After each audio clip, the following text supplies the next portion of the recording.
Hello, and welcome to our newest episode of the Child Care Business Podcast. My name is Leah Woodbury. I'm the head of content here at ProCare Solutions. And today we are thrilled to have Carolyn Jens with us. She is the founder of Child Care Biz Help. She has dedicated nearly 20 years to childcare. One of the things that her business does is to help businesses grow and prosper. When she was an executive director at a child care center, she had the job of reducing a 45% employee turnover rate while increasing enrollment. And in less than 2 years, she achieved this goal, grew the business to 2 locations, and tripled profits along the way. And today she's going to be sharing some of those tips with everybody. She has 3 tips to grow your child care center, and we're going to start with those today. So welcome, Carolyn. We're so glad to have you. Thank you so much, Leah. It's really great to be here, and we're advocates for ProCare, so it's a joy that that you're allowing me that time this morning to help these child care centers with just 3 really simple tips to That's help them grow fantastic. their schools. Well, before we get started, would you mind giving us just a walkthrough of how you got started in childcare and what made you choose this career path? Sure. It chose me, I like to say, because it was never, I mean, even though when I was a little girl, we all play school and you think you're going to be one thing. I wanted to be an acrobat at one time. And so, but I ended up in the finance world. So totally not on the radar of early childhood. And as a controller for an entrepreneur, one of the businesses that they owned was a child care center. And so I started, working on their financials and getting to meet the people, sat in a director's office for the first time. And I thought, wow, these people are intense. What a job. And there was just this admiration for the industry and how hard they work. And I just fell in love with it. So that was actually how I ended up in childcare, is just being exposed to it from the financial side. Okay. Well, that's kind of the perfect segue then to start into these 3 tips to grow your child care center from somebody somebody with a financial background. How about let's start with the first one. Make a lasting first impression. Can you walk us through that? Sure. I would like to just start off by saying that, when we think of growing our schools, Mhm. everyone has a different kind of terminology behind that. I like to think that, why do we want to grow our school? It doesn't necessarily mean that you're going to have this, you're going to grow to another location. It doesn't always mean that you're going to grow in enrollment numbers. We want all that to happen, but most importantly, we want to grow so that we can improve our programs, so that we can provide opportunities for our staff. And most importantly, one of the things, Leah, that that we're doing is we start child care centers. Mhm. So we are hearing every day about these communities that have no child care available. And so it is so important for these child care centers to learn how to grow their schools so they can keep their doors open, so that we keep this infrastructure of childcare in our communities. So I always like to start off by saying that growth is so, so important. Mhm. Um, Getting phone calls every day about childcare centers closing their doors. So I'm very passionate about this topic. Yeah, I always like I'm to, glad you went over that. yeah, I always like to start there just to give that background of just, I mean, I think I had 3 calls last week of childcare centers where they don't know how they're going to keep their doors open. Oh, And that's heartbreaking. it breaks my heart. So hopefully some of the tips that I can provide today will help at least, 1 or 2 childcare centers, just give them a little extra boost to just keep going. But I Oh, always like to start off with making a great first impression, because that's your chance. I think they say you have like 7 seconds, to make that first impression. And so, how do we make a good first impression so that we can build trust right from the start? Not only with, potential families, but with your community, for potential staff. So these first impressions are critical for a number of different reasons. And it really does, it's your reputation, right? It's that first impression. So the first thing I always like to start with is your online presence. Okay. So, what is your website look like? And I know a lot of times we build our websites when we open our schools and then we never touch them again. Oh, And I've seen that over and over where, the website, literally hasn't been touched for 5 years. And so we need to keep our websites relevant. We need to keep them up to date. You should be touching it once a month and making minor changes, like update your photos, update some content. All of that keeps your website fresh and relevant. Another thing that we find often is that a lot of websites don't have career pages. oh, for to It, attract new teachers, that kind of thing? yes, yes, because what we're finding out is that growth is being hindered because we aren't able to hire. Staffing is a big issue right now. And Hmm. so a lot of people fear this topic. Like, I want to grow my center, but I can't attract staff. Well, your website's a critical piece of that.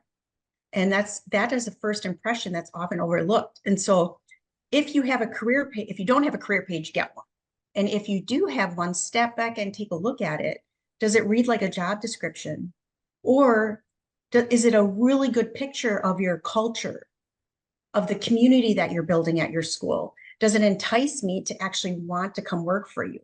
Hmm. So I always like to say, take a step back and really take a look at your website, because that's really your initial first impression. The other thing that a lot of schools don't know is utilizing Google My Business. So when you're searching for childcare in your area, your Google My Business will show up on that right side of the screen, and will have your address and your phone number and a link to your website. Well, we use Google My Business to post updates just like Facebook, just like Instagram. And oftentimes childcare centers don't know to do that. Yeah, There's I had that. never heard of that. Yeah. we post at least once a week to Google My Business. And what that does is it allows you to, again, put out an impression of your business out there online. But Hmm. it also keeps you relevant with Google. So that keeps you up on those search engines. So it's one of my pro tips. A lot of people don't know to do that. And actually one of my clients taught me that, and I've been doing it ever since. So Yeah, that's um, great. it is a really great first impression.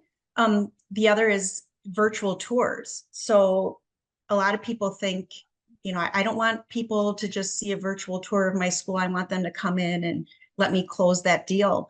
But we can utilize a virtual tour on our website as a lead generating tool. So instead of just having that video available, have them fill out a form first in order to view the video. And Oh, then, yes, so then you're collecting that lead information. They're getting a great first impression from you by being able to see your school virtually, and that will hopefully entice them to come actually into your location. So all of those online impressions, I like to say, are those, first impressions. hmm. The obvious ones are your interior and your exterior, right? So like when someone's driving by, do you have fun signage out there? So we're getting really creative now with cutouts. So basically they're like yard signs, but you can Hmm. get cutouts shaped in all kinds of different shapes. And Oh, so, that's and then they fun. just to the ground. Yeah. So all of our startups, um, we have a new school that has like flowers in their logo. And so we've got cutouts that are in the shapes of flowers, and they've got really cute sayings all over them. But visually, when you're driving by, it's just something different than, we've got flutter flags and those types of things and Hmm. banners. Those are great first impressions, but these cutouts are just something new that we're trying, that really just offers something cool and something different. Another, I'm just like filled with all these ideas, so I forgive love me. it. Keep them coming. Keep them coming. Um, we have a school that doesn't have a big budget, Hmm. and they can't really do much to the exterior of their building just because from a financial standpoint. And Sure. so all they're doing is putting a really fresh coat of clean paint over their brick. But then we're actually painting the pavement with Oh, really cool striping to really bring a visual. So the building's going to be painted just a real clean white. uh-huh. And then the parking lot is going to have really cool stripes across it in their Oh, logo colors. that's so cheerful. Like that's something you would like I could see a little kid just loving that when they jump out of the car at the beginning of the day. Yes, And yes. parents. Yes, they're competing against a pretty well-to-do school down the road that has a Okay. really nice giant facility. And Yeah. so we're like, well, how do we compete with that? We can't. We're just this little teeny building. Hmm. So we that was just a really cool way to add just a different type of first impression out there, so that they could compete. So that was a really fun thing. The other is when I think of first impressions, I always think about my reputation as a brand, as a Okay. child care center. And so what are people saying about you in the community? That is a Okay. first impression, right? Like are they saying bad things about you? Did they have a bad experience? Hmm. That word of mouth is critical to that first impression. And so, building that raving fan culture, I've talked about that a lot in the past. So making sure that your employees and your families are raving fans and that they're out there saying good things about you, Right. saying the Yes. good things about you to draw people to your school. Um, what we do often is when we get a testimony, uh, or a review on Google or in person, we'll take that review and we'll make it into a beautiful social media post. And then we'll highlight that just to kind of, reiterate that, people are having great experiences with us. So, your social media is obviously part of your first impressions because people are going to go stalk you, just like your website. Hmm. So putting those reviews, within your social posts always is really, really helpful. That was going to be my next question. Like, how do you incorporate social media into that first impression and getting people through the door? I mean, you were talking about the website, update it once a month. How often should you be updating social media profiles? Oh, people are not going to like me when I say this, but Let's hear it. no. Oh, we do recommend twice a day. Twice. Okay. Yes, we recommend twice a day. And what's really cool is that you can schedule your posts. Hmm. So it's not that you have to, set a timer on your computer and, I got a post right now, Hmm. but we plan our calendars a week in advance. Okay. And so we'll schedule our post out for the upcoming week. Uh-huh. And and then you can do random posts with live activity and things that are happening during the week. But at least you get some of those foundational posts out there. And you want to have a variety of posts. So you want to do things like highlighting significant things that have gone on with your staff. So did they have a training? Is there something to celebrate? Is it their anniversary? Highlighting your staff, highlighting the training that they're going through. I think we just had this discussion with another school. Their staff is going through the CDA program. And I was like, parents, I bet, don't really even understand what that means. So why not like follow that journey of a teacher through their CDA program and really highlight like how is this benefiting the children Hmm. for the staff going through that? So, utilizing your social media for that, and then offering value. So that's one thing that we try to do as a company, and we always recommend is use your social media to provide value for your families. Are there recipes? Are there events going on? Do you have parenting tips?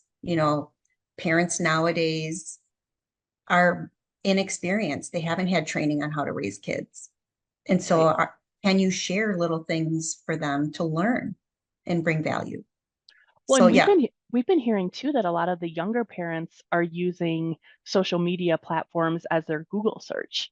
Like they're just, if they want to, yeah, if they want a good recipe, they're going to Facebook versus Googling it. So that if your center can be offering that, that really, I get what you're saying. That puts you ahead and kind of top of mind for them.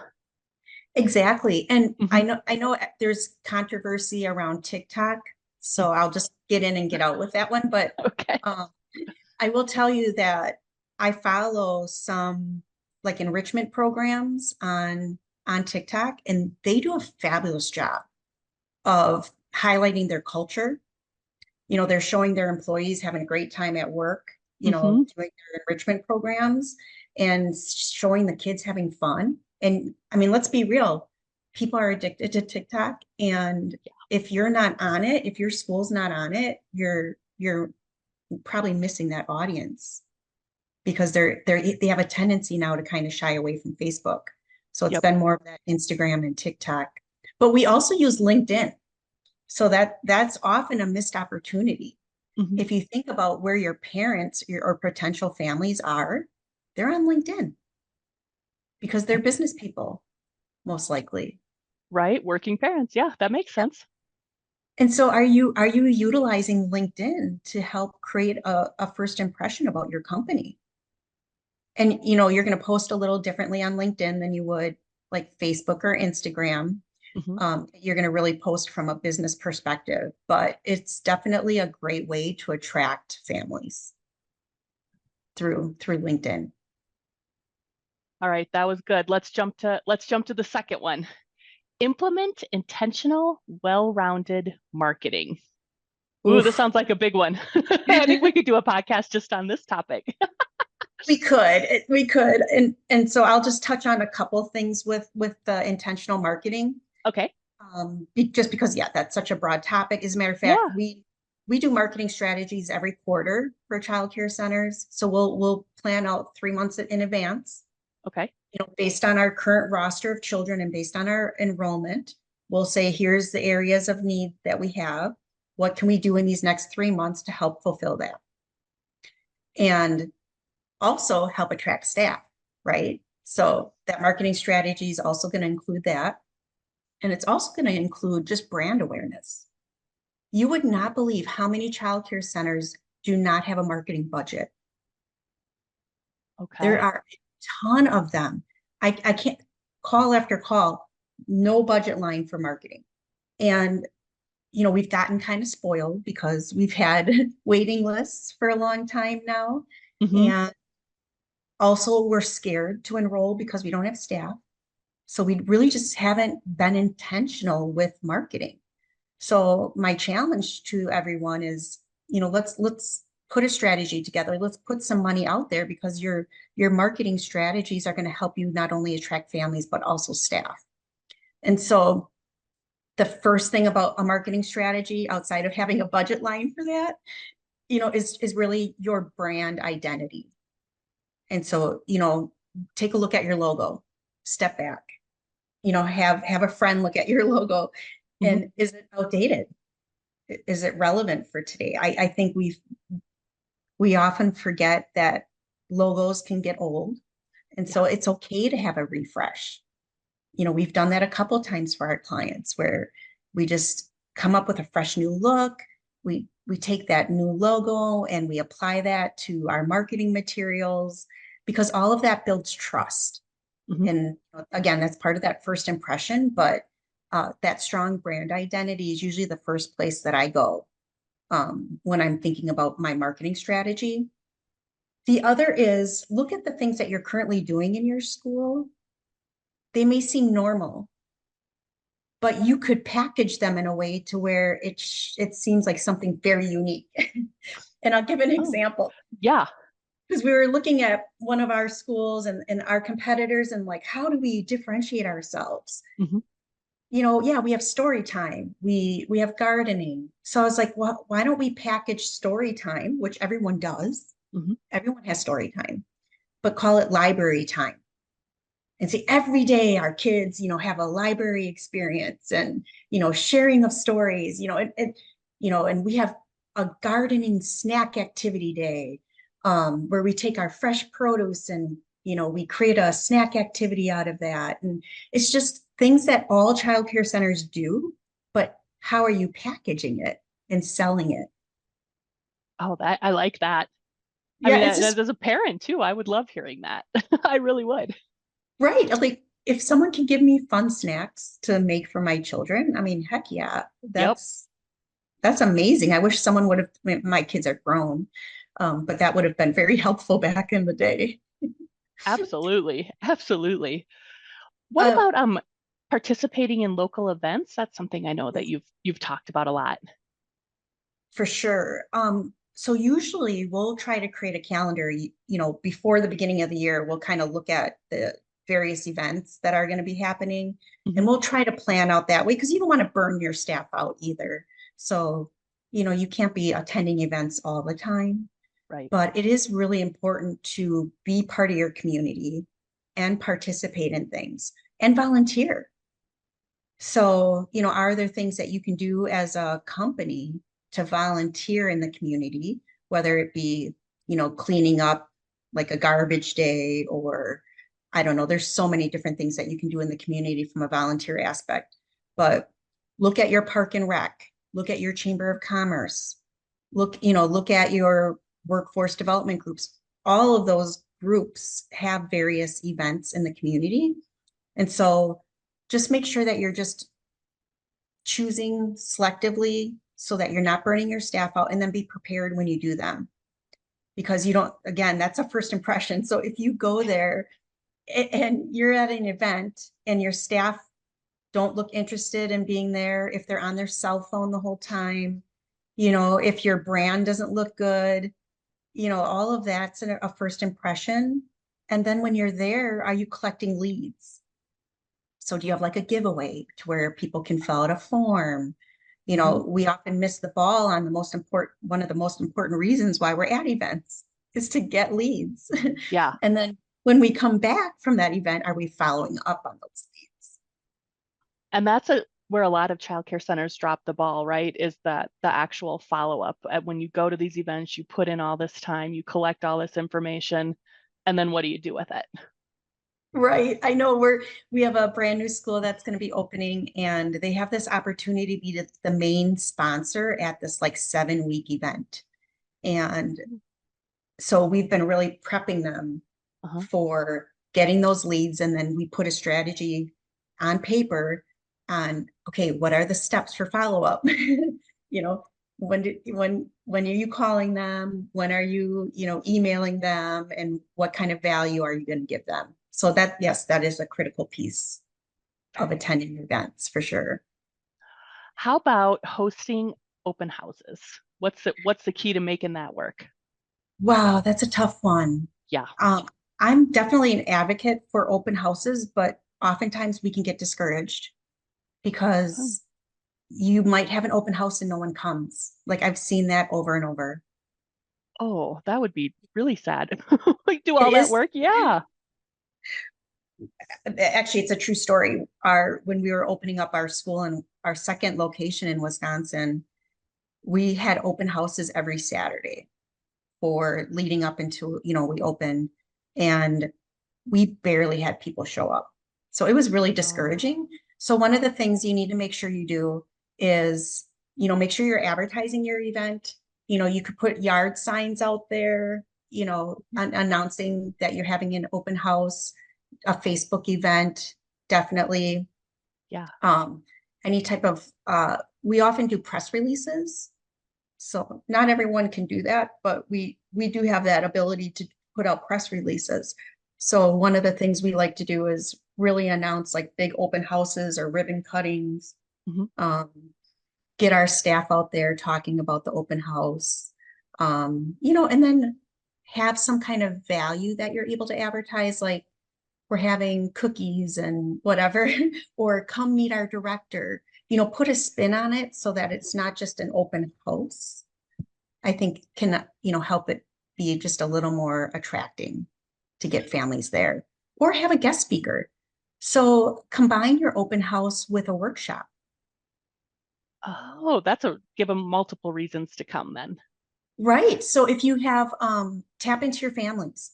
So if Hmm. you have a pediatrician or, a kindergarten teacher or something, I'm sure your parents are very talented Mhm. and would be willing to come speak at an open house. So now your open house becomes a little workshop too. I like that a lot. Yeah, I could see Yeah, because people are so busy, you got to really give them reasons to break up their schedule, to maybe change their minds about what they're doing to make it a priority. exactly, exactly. Yep. So yeah, open houses can be tricky. So just try to figure out just fun, unique ways to put a spin on them. I is definitely what I would recommend. Okay. And then one other thing that you've talked about as well that we've heard you say, partner with local businesses and organizations. How do you do that? I'm really glad you touched on this one because Good. this one is very important to me, and it is really the area that we're emphasizing highly with all of our schools.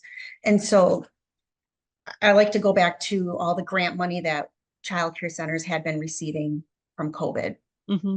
So there, a lot of that grant money initially went to the owners, then grant money went to staff retention and training. Well, now the grant money that's coming in is really geared toward businesses, the business community. So they're requiring community collaboration to fix the childcare problem. So that money is coming into communities if the community can say, hey, this child care center and these businesses are all collaborating to solve the child care infrastructure problem. So with that, we've put together a really unique campaign Oh, where we've got branded folders, we have a pitch deck oh, that we can take to businesses that highlight why childcare is a benefit for their staff and why childcare is important to the community. And so basically you're pitching, your school, hmm, you're pitching why childcare is important. And then we have a checklist in there that talks about all the different ways that that business can partner with you as the childcare center. So there's a couple of things that you can do for partnering. You can obviously have employer sponsored childcare where the employer pays a portion of the tuition for their staff. hmm. We've heard of that before. Okay. Um, that you can cross market on social media. So you can tag each other on social media. Mhm. You can volunteer together. So you can, collaborate in that way. You can even have them come put on a workshop for you. So depending on what that business is. And you can also have them, if their employees aren't your potential customer, maybe their customer is. So are they willing to, put your information in the lobby or share your information, with their audience. So it's really something that we've put together like this whole package in order for childcare centers to go out there and just talk with the community. And and oftentimes we're too afraid to go do that because it is scary, especially Hmm. if you're a director, you probably are in that position because you love children, you were a teacher, you were really good at it. Now you're the director, but sales is a really scary thing for childcare people. And so Hmm. when they have to go look and have these conversations with other businesses, it can be scary. So I always recommend, take a friend. you know, the first 1 to 3 times that you go do it might be a little uncomfortable, but once you start doing it, you're going to realize that they're just people, and you're going to have these conversations, and you're going to talk about your child care center and really talk through ways that you can collaborate together. And you're going to really find that your brand is going to stand out compared to everybody else's. So it's just a matter of getting out there and having a plan and Yeah. having those conversations. But we highly recommend that you get out there and talk to other businesses and utilize your Chamber of Commerce. Your Oh, Chamber of okay. Commerce is a great resource for you. As a matter of fact, I sat on a board. So our Chamber of Commerce had an open spot. So as the executive director of our child care center, I asked to be on their board, and they accepted me, and I was on it for Mhm. 7 years. And the benefit that that had for our child care center was gigantic. So I had dibs on I got to hear things that were happening in the community before the community heard. And so Mm-hmm. oftentimes I could put our child care center in front of that. So I would take advantage of those opportunities. Like if I knew an event was coming and they were looking for a big sponsor, that allowed our child care center to be that sponsor because I would hear about it first. Or if Uh, I knew that there was a new development coming on in the community, then I would know that that neighborhood is going to be expanding. And so then I could take that back and it maybe adjust our programming or, whatever. But that Chamber of Commerce is definitely a great resource. a way to get the inside scoop on everything. Yeah. And that brand awareness, because it's actually the Chamber of Commerce does a lot for your community. Mm-hmm. And so to be a part of that is really very helpful.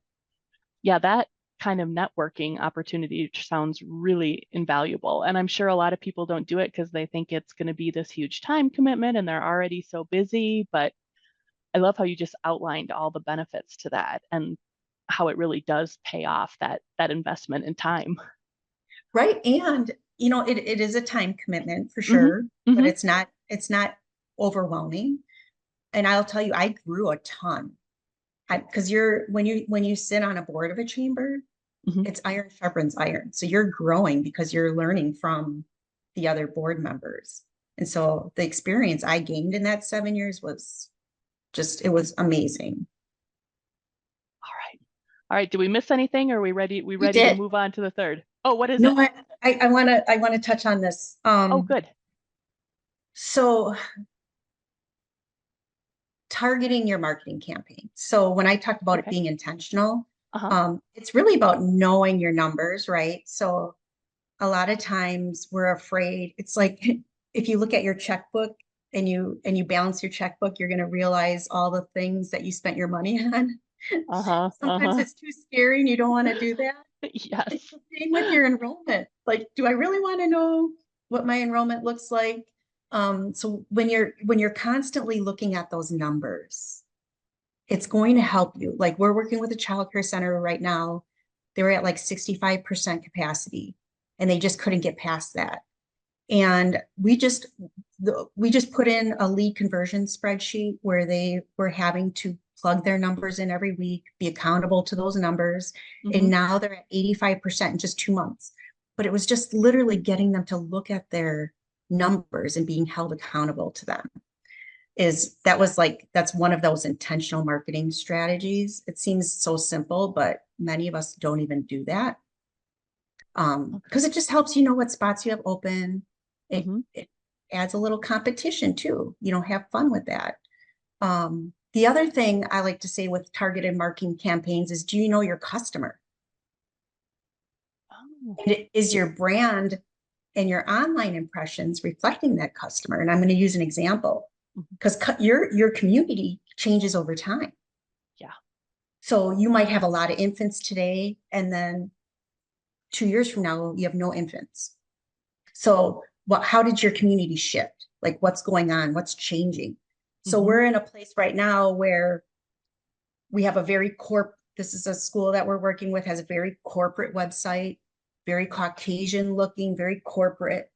Mm-hmm. But yet if you walk into their facilities, it's very much a Hispanic and African American demographic. And so they're totally missing the mark on all of their online impressions because they're not speaking to that customer and they're wondering why they're not full. But if you go and you look at the school district's website, the school district has English and Spanish on their website. Mm-hmm. Materials are in both, and the diversity is definitely on the imagery. And so my question is, do you know who your customer is? And are you marketing to that customer? So, and we actually are doing scatter plots now, which is really fun. Oh, So what's that? it sounds really fun, doesn't it? Yeah, it really does. We have a tool where you can upload your current and past customers.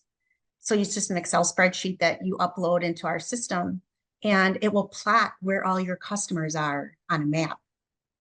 And so think about that from a marketing perspective. You can see Yeah. like where your customers come from.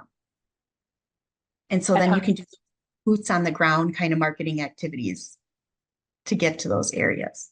And how that changes over time as well, right? Like where they Exactly. are. Yeah. Oh, yeah, that makes perfect sense. Yeah, it's a really cool tool that we've been using. And just again, that's those intentional marketing efforts that we often don't think of, right? Um, Mm-hmm. but yeah, I think, when I think about being intentional, I'm creating a strategy, I'm making sure my brand is consistent. Mm-hmm. I'm very targeted with my marketing campaigns because I know my customer. And I'm working with that community that I'm in. I'm building those relationships and I know my numbers. Like that's really in a nutshell, our marketing strategy. Okay, should we jump to number three? You We ready? should. This is my Okay. favorite one. Find time away from your desk. You're like, how does that help me grow my school? No, I'm just thinking of ways to do it. Like that sounds glorious. How can we use that to to get away from your desk and also accomplish a business goal? Like they sound contradictory, but I'm guessing you're going to tell us they're not. They aren't. So one of the I'll plug ProCare. I don't have a problem with that. Oh, good. ProCare is a great way to get away from your desk Hmm. because you can even schedule your billing. Yeah. There's so many tools that ProCare provides to take that administrative piece away. Because all too often your director, your assistant director, they're bogged down by all the things on their desk. Okay. Yes. If we are stuck at our desks, there is no way we're going to grow our school. And the reason, a big piece of that is because we're not connecting with our staff. Hmm. If we're not connecting with our staff and if we're not investing in them, then we're not retaining them. And then we're constantly recruiting, we're closing classrooms because we don't have staff, and then we're not able to grow our school. So, Hmm. first and foremost, we have to find time to step away from our desk. We have to go into those classrooms and build community with our teams. You Hmm. know, a big piece, I know we use the term observing in the classroom, which I don't really like that term. I like it more of like, I want to go in the classrooms and connect. Oh, And I okay. want to be there to build relationships with my teachers. I want to be able to see the good things they're doing so that I can praise them on the spot. Yeah. And then if I see something maybe that I'm not 100%, on board with, I'm not going to scold them, but instead I'm going to coach and mentor them so that they don't feel like I'm just observing them to see them fail. No, I want to build community with them. I want to connect with them. I'm not going to do that if I'm stuck at my desk. So it's just, we have to get away from our desk. Yeah. The other thing is just, being able to take that time to meet our families. So it's not just digital. We're not just sending emails and parent connect messages and those types of things, but we're maybe having little meet and greets. We're setting up treats in our office and we're asking parents to come once a month and just, have a treat with you. You don't have to be a new director to have a meet and greet. You can do that at any time. Hmm. Um, and you're not going to be able to free up that time if you're just stuck at your desk. So, being able to greet families in the morning or say goodbye to them at the end of the day, where you're not just bogged down by the tasks on your computer is so important. The other part of getting away from your desk is just getting in the community. So, like we had mentioned, how are you going to go build these partnerships in the community if you're stuck at your desk? You And can't. I know, trust me, I don't say this lightly. I understand how intense the workload is for a director. Hmm. And I do understand that a lot of our directors nowadays, because we're short staffed, are in the classroom. Yep. So they're not even able to handle the administrative work on their desk because they're in the classroom. It's a real thing. And so whatever we can do to get that time where we're actually connecting with our teams is the only way that we're going to be able to retain our staff and really help grow our schools. Hmm. Um, and stepping away from our desks, we're able to see our programs in action, right? So it's not Yep. just an infant program, a pre-K program, but no, we actually see it in action. So that allows us to have that creativity, to say, you know what, that's working really well. Or, hey, I have a new idea on how we could do something different. You're not going to get that if you're just sitting behind your desk bogged down by all your paperwork and stress. You need to be out there walking around the school and getting ideas and seeing things in action. It's so important. And really, the final part that I like to stress about getting away from your desk is to have fun. Have And fun at work? have fun at work. Yes. It is so critical. Like, that was the one thing my team knew, is that we worked hard, but we played hard. So Hmm. I wanted to make sure that we had fun at work. Like, there were times where we were laughing so hard you're crying. Like, that's the kind of team I want to have. It's a Yes. stressful job. Our classroom management is super hard nowadays with behaviors Hmm. and, staff that aren't as experienced. Yep. And so we have to be able to find time to have fun, go in the break room and laugh with your staff, go crack a joke, Hmm. go step in a classroom for 5 minutes for one of your teachers and let them go on a laugh break. Have them go watch videos to laugh for 5 minutes. What, I Hmm. don't know, do something goofy. Have a photo booth set up where staff can come take a break and do funny photos in a photo booth. You know, all those things, the having fun and the laughing are the reason people are going to want to come to work the next day, because we're burnt out and our directors are burnt out. And honestly, if they don't take a break, go to lunch, laugh, step away from their desk, they're going to burn out even faster, and it's going to be harder and harder to find good center directors. And how So, do you help them prioritize that work-life balance so they can lead effectively? I mean, it is such a mm, hard job, and there are so many challenges, and it seems like a lot of, we're hearing that balance is really hard for a lot of them to attain, directors, owners, everybody. it's so true. And I Hmm. wish I wish I had all the answers, but Right, right. it is hard. It's really prioritizing your work. Hmm. So, which is easier said than done, because we have a million fires that come in and want to disrupt. Yes, As a your matter good of fact, intentions. yeah, as a matter of fact, after this podcast, I have a training, and part of it is how to not get derailed in your day. Oh. Which again, so you know how we've always had this open door policy. Hmm. That's always been the thing.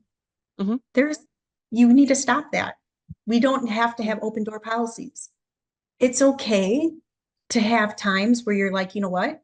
During this time, if I have my door closed, it means I have to focus Hmm. and get billing done. I have to focus and do scheduling.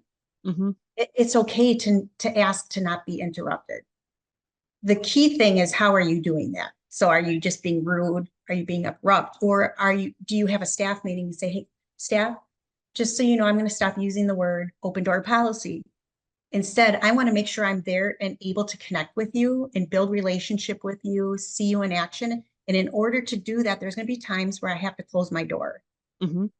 During those times when I've got this paper up, however you're going to do it, we used to put a paper on the backside of our computer. So if staff walked up, they knew our director was in the middle of doing billing or something.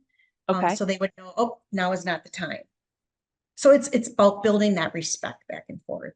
So really creating those boundaries, I think, is one of the hardest things to do, but one of the most beneficial in order to give you time away from your desk eventually. Right. Build toward it.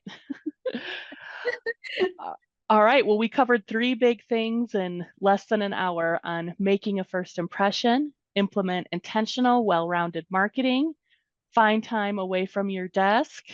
Is there anything you wanted to add, Carolyn, that we didn't get to or that you'd like listeners to take away from the podcast? I think what I'd like to just say is that, again, it's easy to sit here and just talk about a topic, but to put it in action is a lot harder. And I realize that. Mm-hmm. And I see it every day with schools that we work with. So I don't say all of this lightly. So my suggestion is just pick a couple. That's part of why we just picked three, three tips, but a lot of Yeah. suggestions. Yep. Yep. But just pick a couple things and start slow and do those couple things well. You don't have to do all the things that we talked about today. But I do have like a 7-day challenge. So I'll just say it real quick. So Yeah. day one, step back and do an audit of your first impressions. So really take a step back and look at, what is your online image? What does your brand look like? What's going on in your social media? What does your logo look like? So do an audit of those first impressions, Hmm. including, is your phone getting answered? Phones So aren't getting answered? phones are not getting answered. And if the phone goes to voicemail, Uh-huh. what does the voicemail say? You will not believe, if you just answer your phone and have a good voicemail and then follow up on those voicemails, those three things will grow your center, hands down.